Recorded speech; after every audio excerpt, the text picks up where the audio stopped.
Mboka bombi yango te siko a décidé à ça le nettoyage à sec na cabinet na ye na présidence de la République. Alors il y a des conseillers Bombay Alliance Bombay, il y a des conseillers aventuriers, il y a des conseillers orgueilleux. Chaque jour na GB na bana batu ya ba 20 ans, 22 ans, 23 ans, comment pour détruire nation congolaise. Parce que Fatih a compris, parce que Bisso ba gardien du temple. Autre baka chaque jour ma mission pour rassembler les uns et les autres. La dénonciation, les antivoleurs et la conservation du pouvoir. Agitation des bandades pour votre information. Arrestation conseiller financière. Il y a ministère, il y a affaires sociales. Pourquoi Bakangié? Détournement, il y a $1 million américains. Parce que le ministre de la fonction publique Jean-Pierre Eliaou, na naufrage,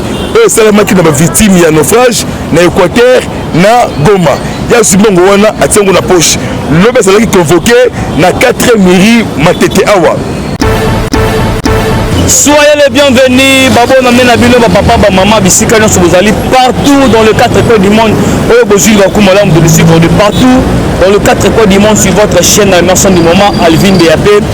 La Voix, c'est la télévision. Merci pour la confiance dans le magazine Base.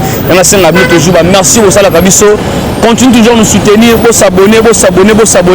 Ma mère Venabino, vraiment, et ça l'a tellement quitté. Je leur ai plaisir de recevoir pour vous une fois encore de plus par rapport au Benga tellement même le président Miyake, oh là bien, oh là ça analyse bien par rapport à l'actualité en Mboka. Tu vas te mentionner par rapport à Ndeko Balobi Boye. Kabila déjà Mboka oh plus de 18 ans, plus de 10 ans on peut dire. Mais à quel moment Kabila a tika ba soldats étrangers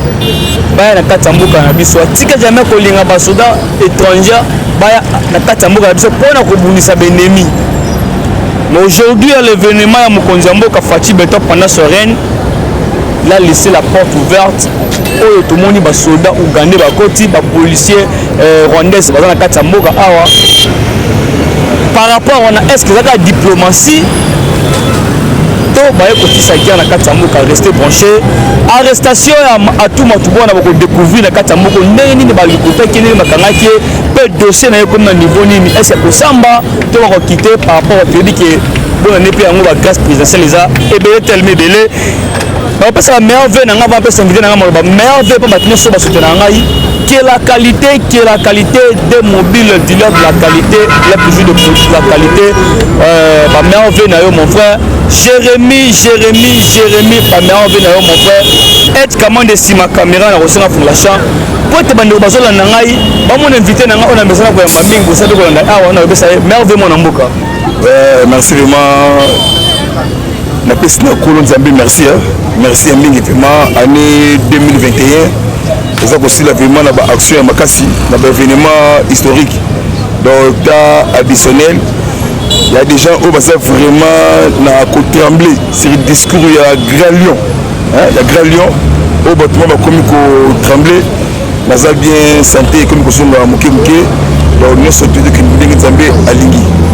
voilà mon mboka lelo atuma tubwana bakanye na éviter c'est les abattoirs en na éviter c'est les abattoirs IDPC atuma tubwana on a dit gouverner na kata la commune centrale kuna bakanye le comment na muki bazo ligoter qu'est-ce qui s'est passé de voir un gouverneur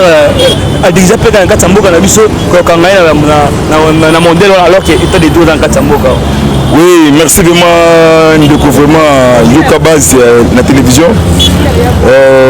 la voix céleste oh batu balandaka mingi vraiment émission Tolobela Yoka Base bon nakoloba vraiment boye suffire de moi ya kozala un gars combattant d'élite ya moto abundi traceta pona ko dénoncer to bundelaki état de droit to bundelaki ba valeur justice etombola kamboka soki justice ezali na se mboka moye avancé ekozala te affaire ya atu matubwana parce que atu akimaka na mosolo ya mboka na biso akendaka nango na Montréal na Canada conseil d'état a réhabilité atu matubwana azongisi comme gouverneur atu matubwana azongi na mboka omonaki ye na discours sur l'état de la nation ya mokonzi ya mboka azalaki na palais du peuple parce que atout pourquoi atout lelo alingi akima parce que discours ya mokonzi ya mboka akize bato nyonso tout donc ezwi ndo omoni baministre oyo basali biso boye bazongi na nzela mais trop tard ndo omoni na bainspecteur ya la police bazongi na nzela na mama ya justice Rose Mutombo Kese azongi na nzela atout azali arrêté mbala moko baestrade na parquet général auprès de la cour de cassation parce que papa na biso Gilles Alingete oyo asalaka contrôle na gestion ya Congo central pour construire stade ya Congo central donc ti lelo esalama te tikala inachevé na montant ya 6 millions de dollars américains oui atuma matubona azali arrêté lelo ezali samedi tosengi na bajuge ya cour de cassation bajuge ya cour constitutionnelle bajuge ya cour d'appel bajuge ya grande instance Gombe Kinshasa bajuge ya tous les instances atuma tubona amekate abima bamekate bapesa ye liberté provisoire parce que tour oyo ekozala mame toyebisi mama Rose Mutombo mama bongisa Kisalu parce que 2022 début ya février début février ekozala remaniement général bakolongola quelques ministres oyo batoki mosolo ya mboka oyo bazala na baproblème sérieux na justice nde omoni atuma tubwana na minute oyo azali na parquet général auprès de la cour de cassation pour eseli te agitation et débandade ndeko oyo na biso boye fati discours wana mututu azongi na nzela inspecteur ya la police général Raus séjourné na Okatanga amoni ke ouragan ezoya akena Katanga alobi déjà réforme au sein de la police à partir ya Grand Katanga en plus arrestation ya ba commandant des troupes au bazan la détournement ya bien public oyo bazali vraiment kosala mosala mabe nde omoni likala ntango kaka rausa komi wana mbala moko 35 présumé bandi oyo bakangi kozonga mokonzi ya mboka boye parce que mokonzi ya mboka séjourné na Turquie ezali 3e sommet ya Turquie na Afrique donc na double titre président ya RDC na président ya Union africaine en exercice parce que président Erdogan président ya Turquie apesi invitation na poids lourd de l'Afrique parce que moni Congo ezali grand pays cœur de l'Afrique ezali poumon sans Congo moyen monde effacé ezate on a biso boye ba arrestation et bandi oyebi ke non tokeni mwana mboka yoyebi ke toza mboka ta des droits mololenge bakangeli atuma tubona est-ce que ça digne na kata moko des droits bakanga gouverneur bongo en place na lolenge na alors qu'il est un responsable de la famille il est responsable na kata mboka d'une province quelconque mais comment ça fait qu'il y a aucun là parce que on dit que c'est une politisation politique comment politique pour ça musa l'honneur ya mona mboka tout bongo yepe alika ma polani so yobi ki tege na ça le problème na justice mais pourquoi yo okima nde bandeko congolais bamoni ke muto ki mana 6 millions de dollars américains au basala qui contrôle la inspection générale ya finance Gilles Alingete Kei ça séjourné na niveau ya Turquie na mokonzi ya mboka fumi bola fati béton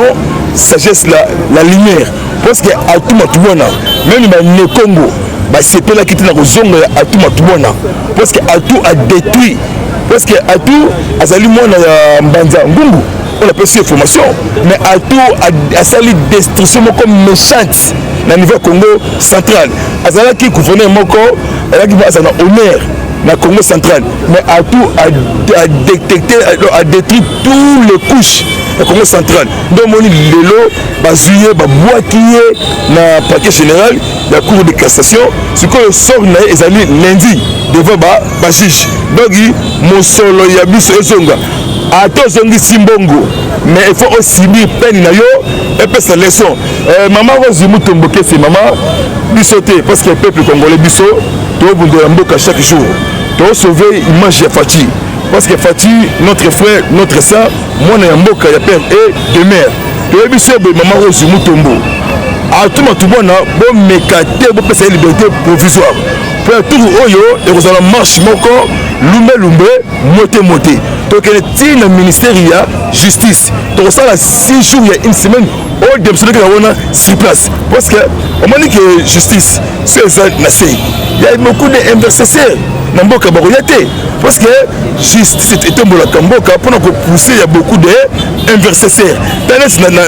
na Kasai na Mbushimai délégation investisseur il y a Kenya batiti oui bakisi niveau ya Kenya délégation ya City Bank ya Kenya au batie mosolo il y a 5 milliards de dollars américains va développer dans tous les secteurs au niveau ya Mbushimai atuma tubona nazo beta 7 mingi pona yo atuma tubona osongisi 6 millions de dollars américains après quand il y a 10 ans de prison ou 20 ans de prison abimama na agima akomeli et puis ça va tout leçon babangaka justice voilà on a moka par rapport à l'arrestation loni dossier ya ba désespérés en États-Unis ils ont continué toujours mais na cour militaire on toujours mona comme si makamango ils ont qui ne kandenge sengeli parce que bana pe tellement kala est-ce que vous pensez à une politisation dans le dossier on a désespérés on a tout makambo que comme on est clair pour éclairer vraiment l'opinion publique bon Fati Azalaka, secrétaire général adjoint relations extérieures na IDPS Makambwana Izalaka déjà Nzambia Likolo on dit maki qui Fati comme président du Congolais avec pas kuti yango ezali maître il y a des experts il y a Oni Michael Chap et Zaïd Katalai on va Fati na Chimbulu le 31 mars 2017 on va Fati na Chimbulu bon le problème c'est quoi un juge militaire qui a accusé na Dieudonné Mambweni parce que nga za vraiment dans le choix nga la raté na information makasi donc ils ont qui Dieudonné Mambweni a comparaître na jugement il y a jeudi na justice militaire il y a Kananga c'est quoi après si Dieudonné Mambweni $1000 américains pour Dieudonné à l'écarté a révélé dossier exactement ndenge ya bien ndapesi $1000 pour abomba wana ndeke prévenir pe à la vérité que juge wana apesa $1000 pour na lekati na loba vérité donc on tout le ba boya miti oyo juge wana asa déjà suspendu à partir ya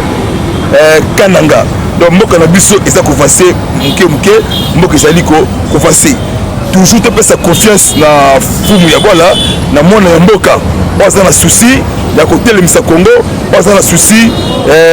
parti ya est ekota vraiment pe libela kolia mboka vraiment effacer vraiment ndenge biso tolingi effacer quand on se montre si les autres corrompent un prévenu est-ce que tu penses qu'il y a des témoignages il y a des choses cachées au soit si peut-être ça peut faire mal la carte amour mais tout ça c'est Hippolyte Kanambe Kazembere étoilé destiné pour balkaniser notre pays destiné pour créer des destructions méchantes dans tous les secteurs dans tous les instances mboka ne surtout kobungala musaka na bitumba même une vie na biso tant comme on élévation aux mata yarana bitumba yo ce qu'il faut ça c'est la vigilance na prière pour obuka bakal ne surtout ezali awa liboso il y a des juges kabilistes au basana ba instance ne surtout bangonde ba misani likambu ya musolo likambu ya falanga ya kotala poshi dossier ebimati dossier evanda na kati ya armoire foyer asepela ki azui kanyaka ndo moni tata ekolo ya mboka séjourner na Turquie kozonga na ye awa ezali nanu réforme na justice réforme na tous les magistrats congolais mais mokonzi mboka abombi yango te siko a décidé asala nettoyage à sec na cabinet na ye na présidence de la République alongola il y a des conseillers Bombay Alliance Bombay il y a des conseillers aventuriers il y a des conseillers orgueilleux chaque jour na GB na bana batu ya ba 20 ans 22 ans 23 ans comment pour détruire nation congolaise parce que Fatih a compris, parce que Bisso, ma gardien du temple, chaque jour, ma mission pour rassembler les uns et les autres. Et la dénonciation, les antivoleurs et la conservation du pouvoir. Timokolo Yezu, à Kozonga, Nesali agitation des bandades pour votre information. Arrestation conseiller financière. Il y a ministère, il y a affaires sociales. Bakangié. Pourquoi Bakangié? Détournement, il y a $1 million américains. Parce que le ministre de la fonction publique, Jean-Pierre Eliaou, na naufrage, qui na victime il y a naufrage, na Équateur, na Goma. Il y a aussi Bongoana à Tiango na poche. L'homme est convoqué na 4 mairies Matete Awa.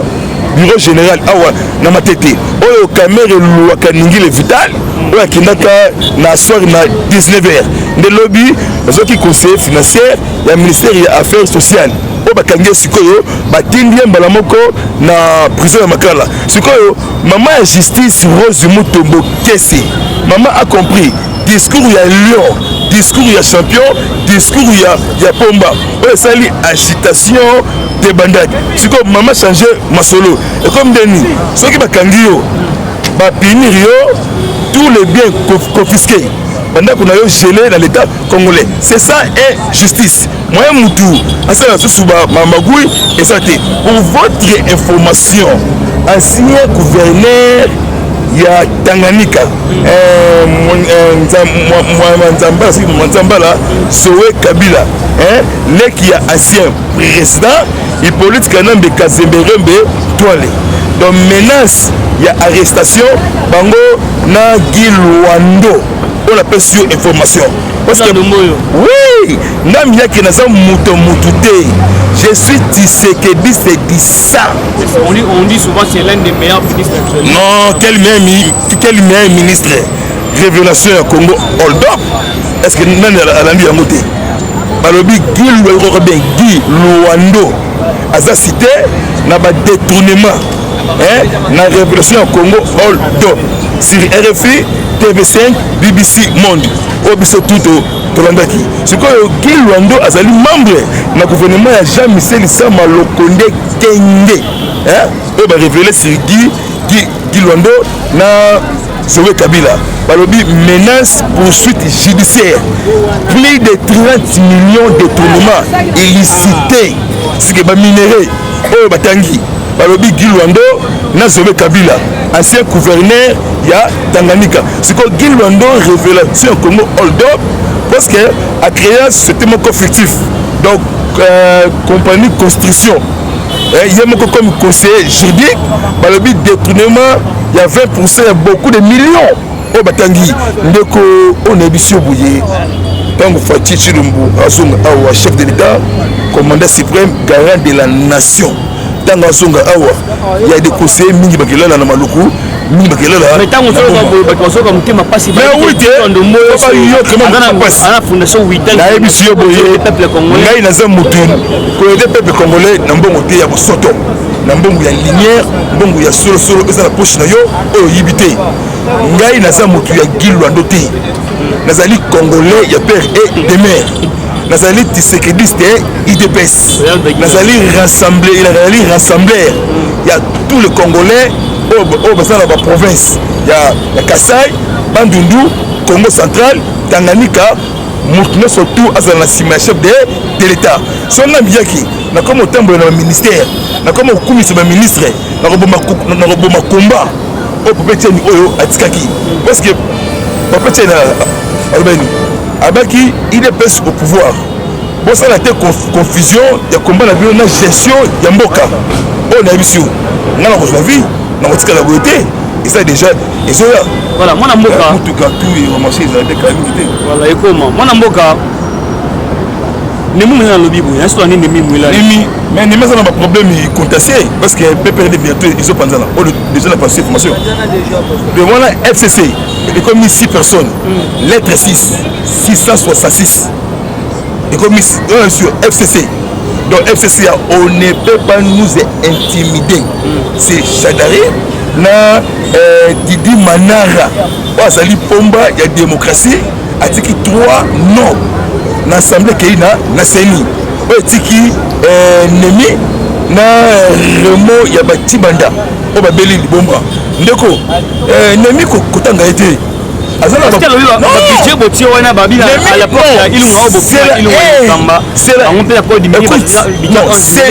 la haine parce que jalousie mal placée pour créer une extension à la haine autour du chef de l'État parce que Nemi Moulania aza la leçon te européen IDPS européen sangai parce que Nemi Moulania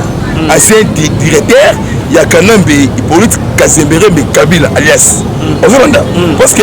dossier à 15 millions de dollars américains à l'époque Kabila ayebi yango très bien c'est comme on Nemi ayebi que Namiti Omutu Arobimate donc moni fumu ya bola Fati Béton sagesse solution ya Congo clé boa clé boa asalaki nomination na ANER na ANER Ozolanda donc Jean-François Hervé Mbelou oba nommé wana akosala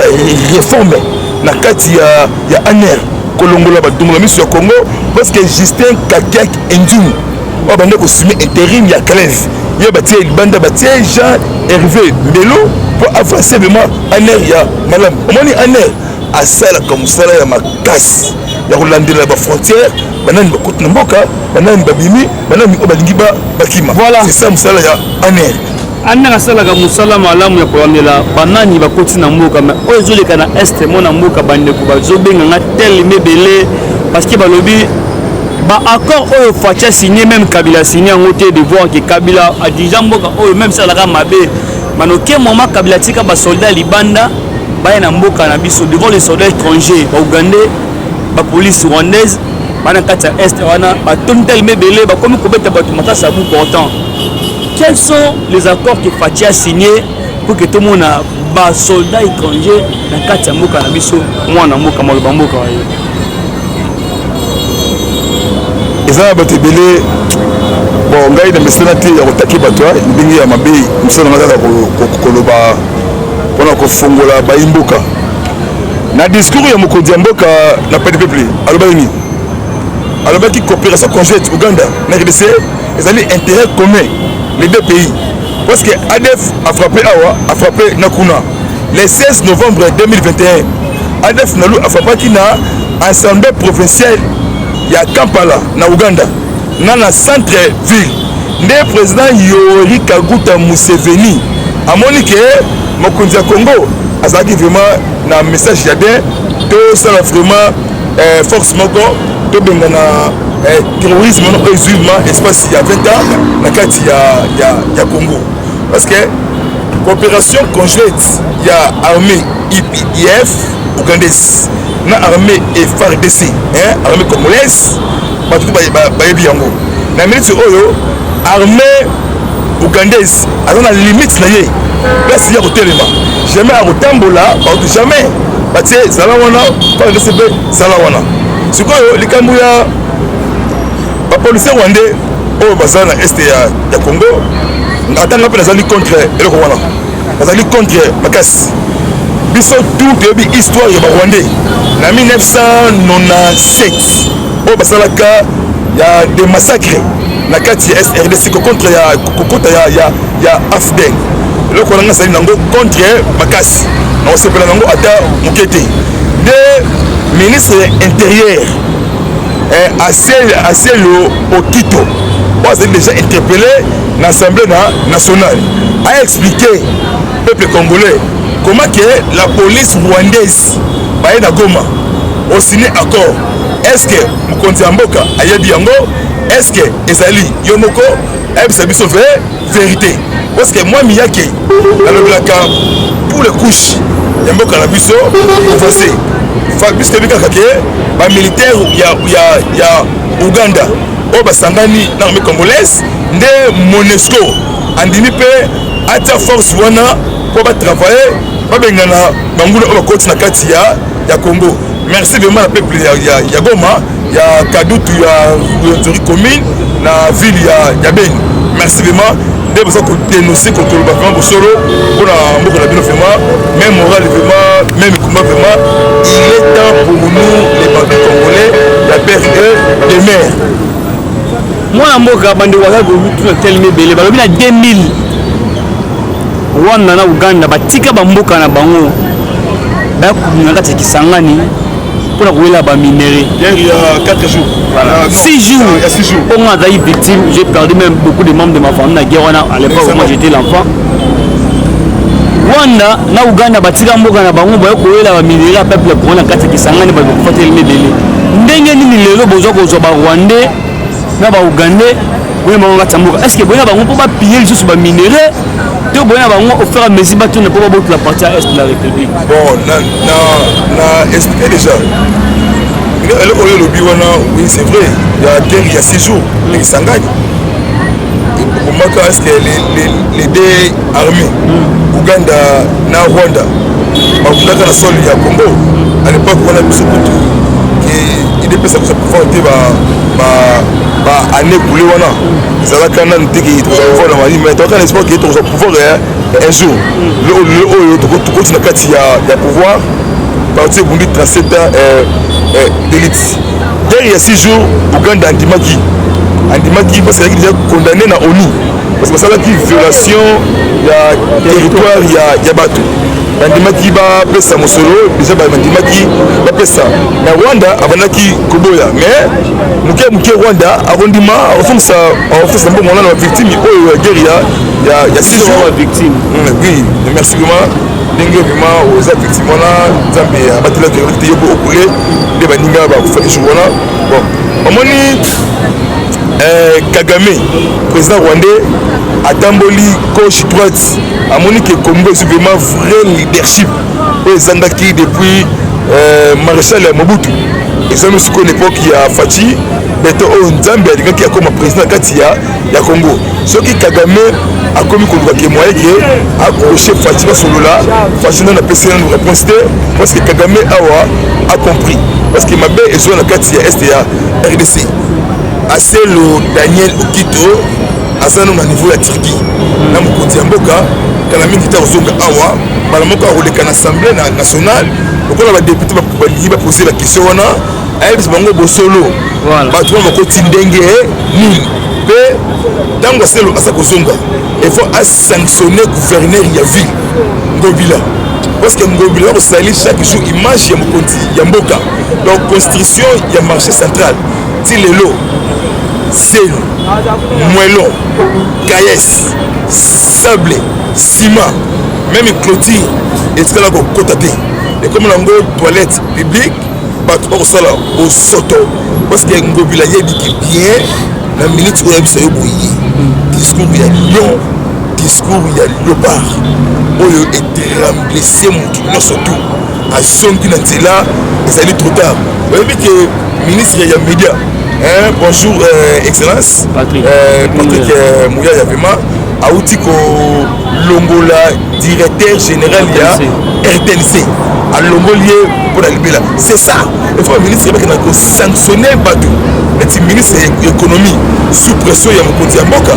Azana toujours dans Namibie, dans Windhoek, et pas le président Agay Gengop pour nos produits et à la carte de Mboka Bisso. Dans la zone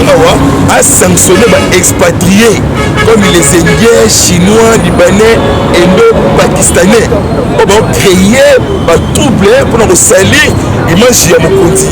Mboka. Kanambe a donné l'économie à Congo. Beaucoup va expatrier pour nous détruire nous, les Congolais. Basali ba fausse rumeur na réseaux sociaux pour la Damas ya peuple congolais 140 mutuka mutuka o ba bengi yango ba remonte ya frigorifique ba kotaki déjà lobby le deuxième jour 140 mituka ya milayi o memi soso na poulet kana mwana mwana ba mutuka égal les autres qui mazela ba Congo égal ndeko Olive Lembe ya mwana mwebele Olive Lembe ya balembe Olive na Kabila bakutana raté pourquoi parce que ce qui mobali aïla Lubumbashi moi ça qui est Congo central celui moi si azongi na boma mobali akei na Lubumbashi parce que ba guerre na bango na esprit na Lubumba évandité on a biso boy égali a compris Olive Lembe a compris déjà Congo et Botola égale licence ya Orgaman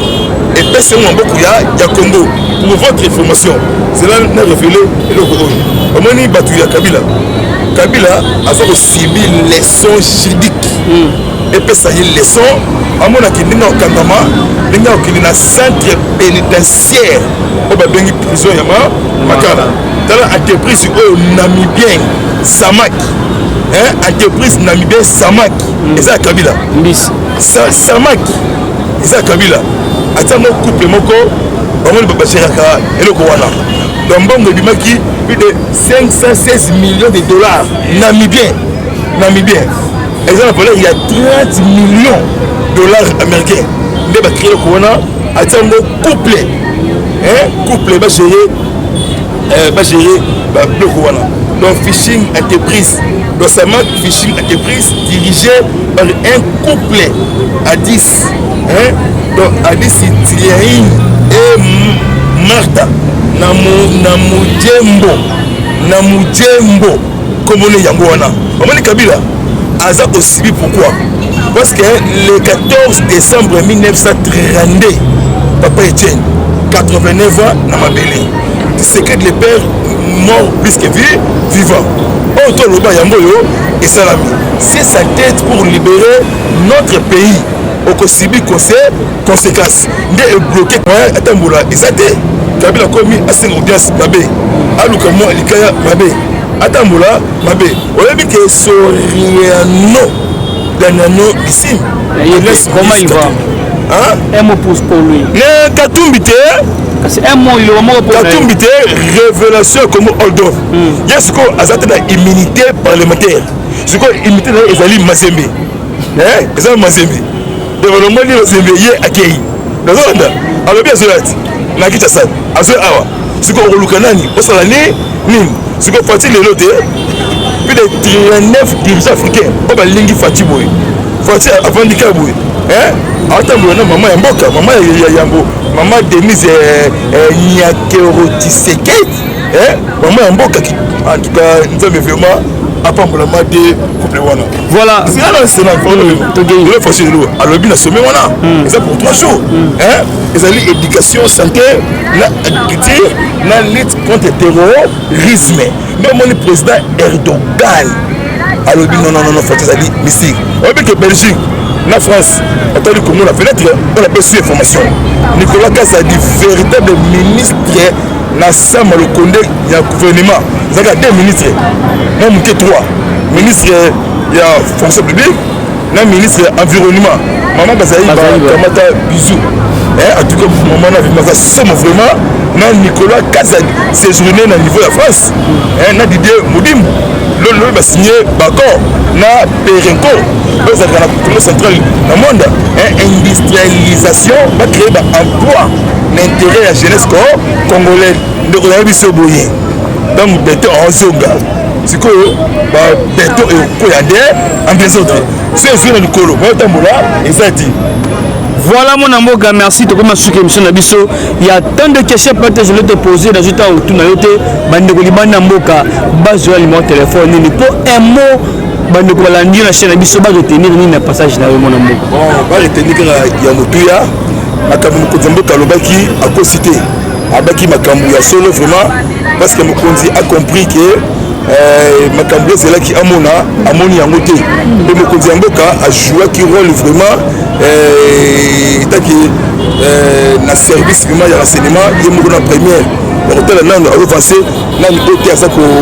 passer mboka na biso domoni basala kaka toujours na confiance ya Mokonzi ya mboka et peu de patience biloko déjà ekoti na kati ya mboka na biso lokola justice et accélérer vraiment travail nango malgré que aosala mosala mais aolongala ye parce que atokokotela mutu moko te oyibi mbongo ya mboka il faut passer na justice epesa bato leçon nangi naloba eloko moko na niveau ya est ya RDC il y a des fausses rumeurs oza kocirculer na baréseaux sociaux. Vital Kamerhe abimaki na liberté provisoire mais une grande somme oyo azongisi parce que Kamerhe akozwa jamais primature Kamere on soit jamais mais impossibilité mais tu vas action judiciaire c'est bien possible non action judiciaire de la justice donc Kamere est déjà caché na judiciaire eza ya kobeba donc surtout pour gérer les tableaux d'Amboka pour les tableaux de l'État parce que Kamere a possibilité pour abandonner affaires politiques eza lelo na lobité parce que Kamere kutana fuma boy faseye parce que Mboka a coûté kokende na sentiment ya bato o Kamere azwa primatique jamais parce que Mboka lobi en sala remaniement ministériel na début février 2021 ndenge biso toyoki pesa ko sanctionner ba juge o basali ko sali image ya mboka image ya justice image ya mokonzi ya mboka pe bakangi yo bapinir yo batindi yo na ndolo ou okei na niveau ya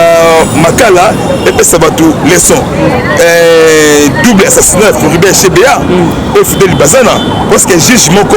ya juge militaire moko akufelaki mwasi na ye nde bapusi audience parce que sort nango ezoya Karine Lokeso bazalaka Pombes colonel l'époque il y a Kabila mais le oyo bazo condamné perpétuité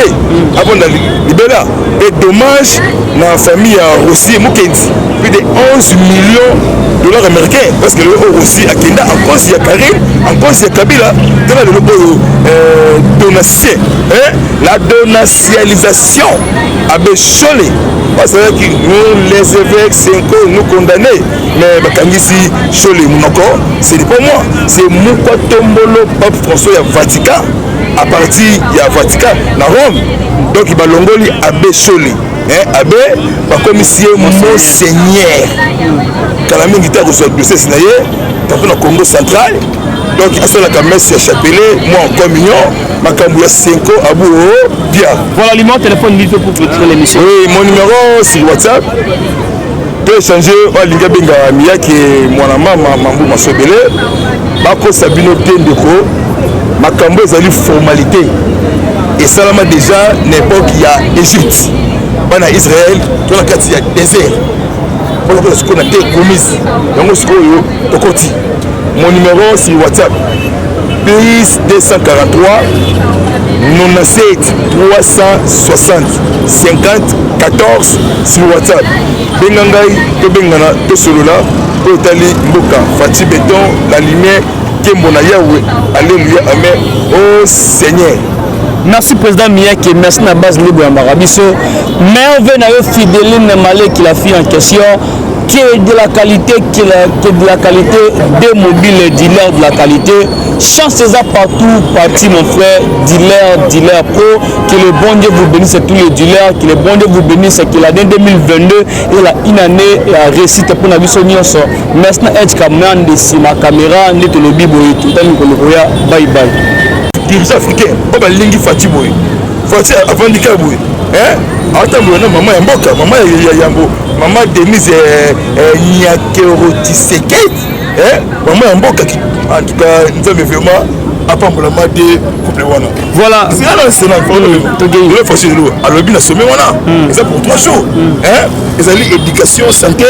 na agriculture na lutte contre le terrorisme même mon président Erdogan alobi non faut ezali mystique obi que Belgique na France attendez comment la fenêtre on a besoin d'information Nicolas Kassa dit véritable ministre na sama le Condé il y a gouvernement zaka 2 ministres na muke 3 ministre ya fonction publique na ministre environnement maman bazali ba kamata bisou en tout cas maman na vimaka somme vraiment na Nicolas Kassa séjourné na niveau de France na Didier Moudimbo le va signer d'accord na Perenco dans la Congo central na monde industrialisation va créer emploi l'intérêt la jeunesse congolais de la biso boye donc beto ozonga siko ba beto e koyande en des autres c'est sur le colo ba tambola et ça dit. Voilà mon amour, merci. Tu commences sur l'émission Nabiso. Il y a tant de questions peut-être je vais te poser dans le temps où tu n'as pas bande kolibana mboka base de mon téléphone ni pour un mot bande kolandi na chaîne Nabiso ba retenir ni na passage na mon amour. Bon, ba retenir ya motuya makambo ko zambo kalobaki a cité abaki makambo ya solo vraiment parce que mokonzi a compris que makambo ezalaki amoni yango te mpe mokonzi ya mboka ajouaki rôle vraiment etaki na service vraiment ya renseignement ye moko na première bakotala nano azofase nani oyo te aza kofase mboka na biso nde omoni basala kaka toujours na confiance ya mokonzi ya mboka epe de patience biloko déjà ekoti na kati ya mboka na biso lokola justice e accéléré vraiment travail na yango malgré ke aosala mosala me akolonga na ye parce que atokokotela motu moko te oyibi mbongo ya mboka efo passe na justice epesa bato leçon nangi naloba eloko moko na niveau ya est ya RDC ya des fausses rumeurs oyo eza kocircule na baréseaux sociaux. Vital Kamerhe abimaki na liberté provisoire mais une grande somme oyo azongisi parce que Kamerhe akozwa jamais primature Kamerhe akozwa jamais mais impossibilité mais tu vas action judiciaire c'est impossible non action judiciaire de la justice donc Kamerhe est déjà caché na judiciaire eza ya kobeba donc biso te kogérer les tableaux ya mboka pour les tableaux de l'État parce que Kamerhe akoposanaka te po abanda baaffaire politique eza lelo na lobi te parce que Kamerhe kutana fama bo efase ye parce que konzi ya mboka akoki te kokende te na sentiment ya bato oyo Kamerhe azwa primatique jamais parce que konzi ya mboka lobi aosala remaniement ministériel na début février ya 2021 ndenge biso toyoki mpe azali kosanctionne bajuge oyo bazali kosali image ya mboka image ya justice image ya mokonzi ya mboka mpe bakangi yo bapiniri yo batindi yo na ndolo ou okei na niveau ya makala epesa bato leçon double assassinat Floribert Chebeya oyo Fidel Bazana parce que juge moko ya juge militaire moko akufelaki mwasi na ye nde bapusi audience parce que sort nango ezoya Karine Lokeso bazalaka Pombes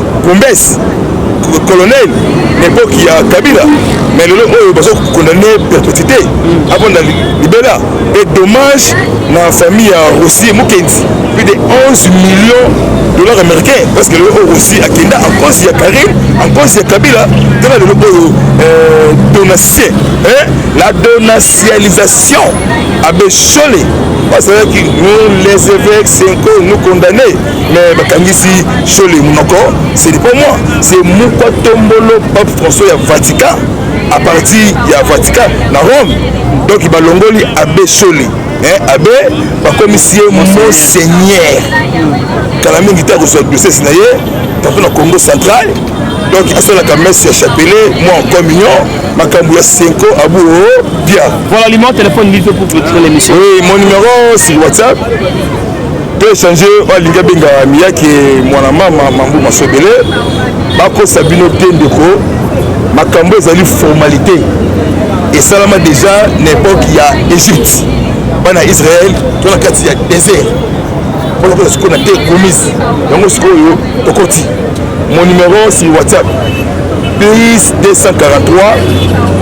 97 360 50 14 sur WhatsApp benga ngai to bengana to solola to tali mboka Fati Béton la lumière Kembo na Yahweh alléluia amen oh Seigneur. Merci président Miyake, merci na base libre Marabiso. Mais on veut na fidèle Malé qui la fille en question qui est de la qualité des mobiles dealers de la qualité. Chance ça partout, parti mon frère, dealer pro, que le bon Dieu vous bénisse tous les dealers, que le bon Dieu vous bénisse, que l'année 2022 est la une année réussite pour la vie sonnière. Merci na être caméra de ma caméra, net le bibo et tout le bye bye.